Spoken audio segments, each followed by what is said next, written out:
ஏன் சில பறவைகளால் பறக்க முடிவதில்லை? சில நாட்களுக்கு முன் உலகின் மிகப்பெரிய பறவையும் முற்றிலும் அழிந்து போனதுமான எலிஃபண்ட் பேர்ட் பற்றிய ஒரு ஷார்ட் வெளியிட்டிருந்தேன்.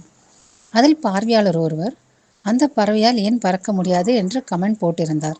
இது போன்ற கமெண்ட்கள் பெரும் ஊக்கத்தையும் உத்வேகத்தையும் தருகின்றன. கமெண்ட் போட்ட பார்வையாளருக்கு மிக்க நன்றி. அனைவருக்கும் வணக்கம். லேக் நேச்சர் லெவல் இன்று நாம் பார்க்க போவது ஏன் நெருப்பு கோழி, பனிப்பாடி அதாவது நம்ம பென்குயின் போன்ற சில பறவைகளால் பறக்க முடியவில்லை என்பது பற்றித்தான். நம்மை சுற்றிலும் நாம் பார்க்கும் பறவைகளில் பெரும்பாலானவை பறக்கக்கூடியவைதான். எதிரிடமிருந்து தப்பிப்பதற்கும், உணவு தேடுவதற்கும், நீண்ட தூரம் பயணம் செய்வதற்கும் பறப்பது பெரும் துணையாக இருக்கிறது. ஆனால் பறப்பது சுலபமானது அல்ல. அதற்கு லேசான எலும்புகள், வலுவான மார்பு தசைகள், மிகவும் அதிகமான ஆற்றல் ஆகியவை தேவைப்படும்.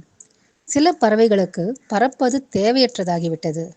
அதுவே காலப்போக்கில் பரிணாம வளர்ச்சியில் வேறு விதமான மாற்றத்தை அதன் உடலில் ஏற்படுத்துகிறது. இங்குதான் இயற்கை தேர்வு நடக்கிறது.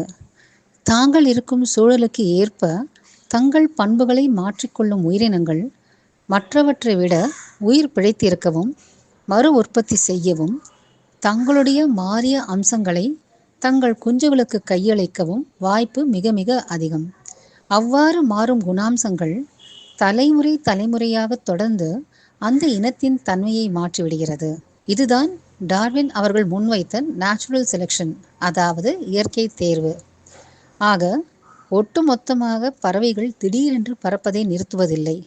மாறாக ஆயிரக்கணக்கான ஆண்டுகளாக ஏற்படும் மாற்றம் இது. பறப்பது தேவையில்லாத இடங்களில் முதலில் தங்களை தக்க வைத்து கொண்டது தங்கள் ஆற்றலை வேறு விதமாக பயன்படுத்திய பறவைகளை. தலைமுறைகள் செல்ல செல்ல பறக்காத பறவை இனங்களின் இறக்கைகள் மெல்ல மெல்ல சிறிதாகின்றன. அவற்றின் உடல் ஓட அல்ல நீந்த தேவையான வலுவை அடைகிறது. சில சமயங்களில் அவை பெரிதாக வளரவும் செய்கிறது.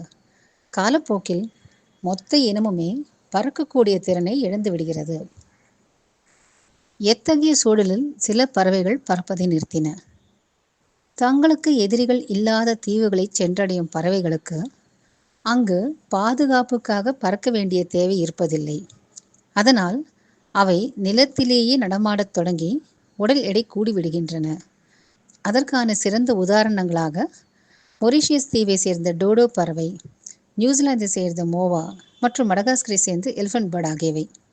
இதில் சோகம் என்னவென்றால், எதிரிகள் இல்லாததால் பறக்கும் திறனை காலப்போக்கில் இழந்த இந்த பறவைகள் அந்த தீவுகளில் மனிதர்கள் ரூபத்தில் குடியேறிய எதிரிகளிடமிருந்து தப்ப இயலாமல் மொத்தமாக அழிந்தே விட்டன. பறக்கும் தேவையில்லாமல் போனதால் பறப்பதை விட்ட சில பறவைகள் வேகமாக ஓடும் திறனை வளர்த்து கொண்டன. நெருப்புக்கோழி, எமு, கசோவரி போன்றவை மிக வேகமாக ஓடக்கூடியவை. வேகம், பலம் மற்றும் உறுதியான கால்களால் எதிரிகளிடமிருந்து தங்களை பாதுகாத்து கொள்ளும். பறப்பதை விட்ட சில பறவைகள் தங்களின் இறக்கையை நீந்துவதற்காக பயன்படுத்த தொடங்கின.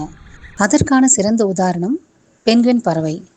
அவற்றின் இறக்கைகளை துடுப்புகளாக அற்புதமாக பயன்படுத்துகின்றன.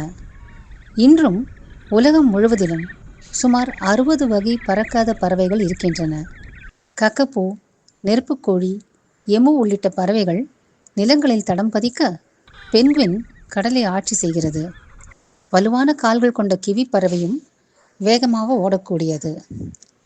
ஆனால் பறக்கும் திறனை காலப்போக்கில் இழந்துவிட்ட பல பறவைகள் மனிதனின் வரவுக்கு பின் அழிந்து போயின. டோடோ, எலிஃபண்ட் பேர்ட் போன்றவை ஒட்டுமொத்தமாக இந்த பூமியிலிருந்தே அழிந்து போயின. பறக்க முடியாத பறவைகள் பரிணாம வளர்ச்சியின் தனித்துவமான பொக்கிஷங்கள். சூழலுக்கு ஏற்ப தங்களை தகவமைத்து கொண்டு உயிர் பிழைத்த இந்த பறவைகள் மனித தலையீட்டால் அழிந்தது என்பதே வரலாறு நமக்கு உணர்த்துவது. மீதமுள்ள பறவைகளாவது காப்பாற்றப்பட வேண்டும் என்பதே நம் அனைவரின் முனைப்பாக இருக்க வேண்டும். இந்த காணொளியில் உள்ள தகவல்கள் உங்களுக்குள் ஆக்கப்பூர்வமான பாதிப்பை ஏற்படுத்தியிருந்தால் இந்த காணொளியை லைக் செய்து பிறருக்கு ஷேர் செய்யுமாறு கேட்டுக்கொள்கிறோம். இயற்கை மற்றும் வனவிலங்கு பாதுகாப்பு குறித்த எங்கள் காணொளிகளை தொடர்ந்து காண எங்கள் சேனலை சப்ஸ்கிரைப் செய்யுமாறு கேட்டுக்கொள்கிறோம். நன்றி, வணக்கம். Let nature live.